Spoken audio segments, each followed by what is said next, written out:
Boa tarde, bem-vindos uma vez mais ao Check-in Tourism, o podcast e o podcast da Escola de Hotelaria e Turismo do Porto. Hoje tenho o gosto de ter comigo Francisco Martins, nosso aluno do curso de Turismo Cultural e do Património. Francisco, obrigado por me concederes esta pequena entrevista.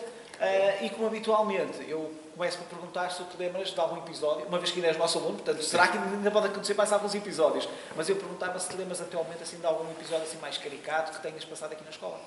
Olha, não, situações que eu possa revelar, né? Sim. Que não estejam sujeitas a censura. Eu teria um bastante simples, mas que eu ainda penso nele e começo-me a rir, por mais singelo que seja. Nós estamos a fazer um teste e um dos alunos mais inteligentes da nossa turma já estava muito nervoso, porque é uma pessoa muito exigente, e estava muito nervoso, e então no puro silêncio do exame, quebra o silêncio para perguntar à professora se internacionais significava como outros países. E, obviamente, toda a turma desabou a rir. A professora também começou a rir, um bocado incrédula, mas a rir-se também.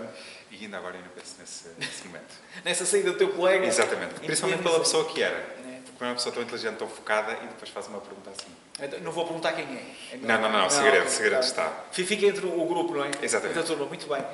E diz-me, Francisco, porquê é que tu optaste por um curso na área do turismo? Eu, à área de turismo, cheguei um pouco acidentalmente, foi um pouco por acidente.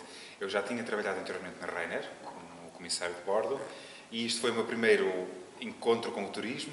Depois regressei a Portugal e surgiu a oportunidade, eu estava à procura de emprego, surgiu a oportunidade de trabalhar na área de turismo como guia turístico, ou como guia intérprete, para ser mais específico. E tive essa experiência, depois veio o Covid, portanto acabou a brincadeira, digamos assim, mas tive essa experiência que eu amei. Foi o primeiro e, honestamente, o único trabalho que eu fiz com total paixão e, assim, ingressei no mundo do turismo. E essa explicação justifica a tua opção específica para o turismo cultural e o património, ou há mais alguma coisa que contribuiu para uma escolha mais específica, mais especializada, no fundo? A especificidade de ter escolhido este curso foi o meu passado, digamos assim, a minha formação em artes.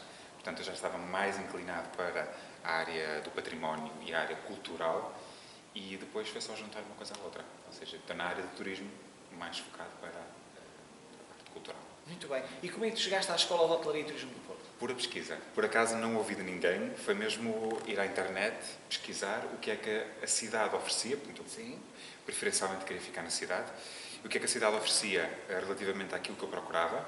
Eu não optei por um ensino superior só porque tenho vários amigos que fizeram, tenho até pessoas na família que fizeram em turismo, e está muito bem, só que são cursos muito alargados, ou seja, esticam muito e têm uma pouca parte prática. E este curso, quando eu pesquisei na internet para ver o que ofereciam, vi que era muito mais focado, muito mais conciso e apostavam muito na parte prática. E disse, então é aquilo que eu quero fazer. Muito bem. E o que é que tu esperas, aliás, que tipo de carreira é que tu esperas obter assim que terminares o curso aqui na escola? Ora bem, se tudo correr bem, eu já terei por onde ir, porque enquanto estive aqui na escola, ainda estou, estagiei no Palácio da Bolsa, e eles ficaram muito contentes e convidaram-me a ficar. Portanto, quem sabe, pode ser que eu retorne para lá. Se não, quero manter na mesma área. Portanto, trabalhar em museus, fazer guia intérprete, pode ser também pedonal, como já fiz anteriormente, ou associado a um monumento nacional, por exemplo. Ok.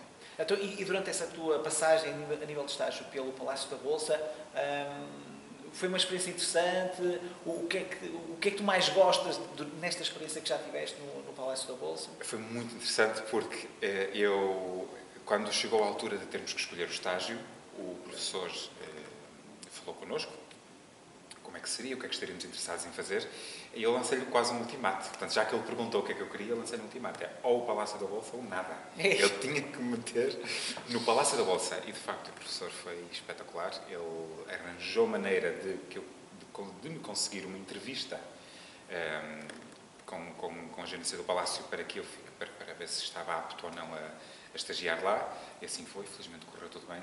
E eu fui para lá. Portanto, eu já namorava o Palácio há muito tempo. Muito tempo. Eu antes de estagiar lá, já o tinha visitado umas 6 vezes.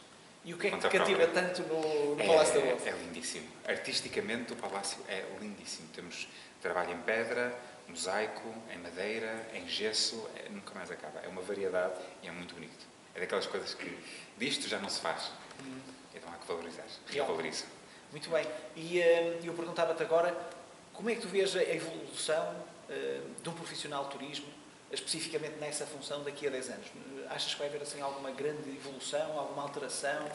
Eu quero acreditar que, com a automatização das coisas, cada vez mais desenfreada, não é? Principalmente agora, no momento em que estamos a fazer esta gravação, fala-se muito da inteligência artificial e, pronto, e que trabalhos é que essa inteligência irá substituir.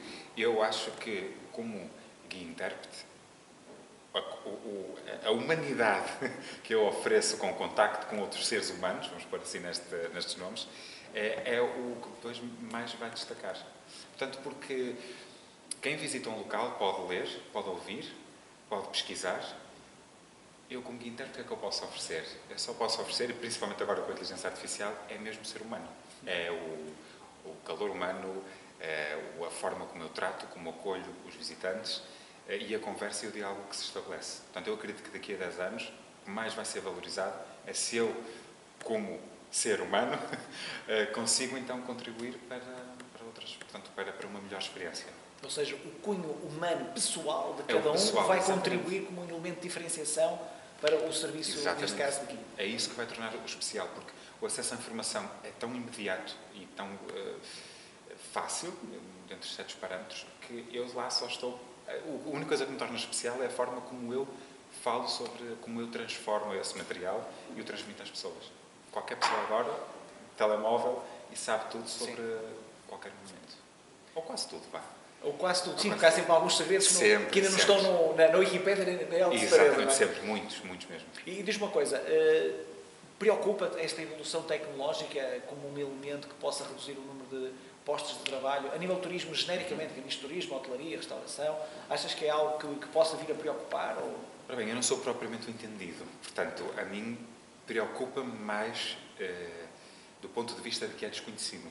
Preocupa-me porque nós ainda não sabemos as consequências finais de todo este alvoroço e entusiasmo com a inteligência artificial, o que me parece muito bem, obviamente, mas nós só não sabemos as consequências finais. E é o facto de não saber que, de certa forma, me preocupa.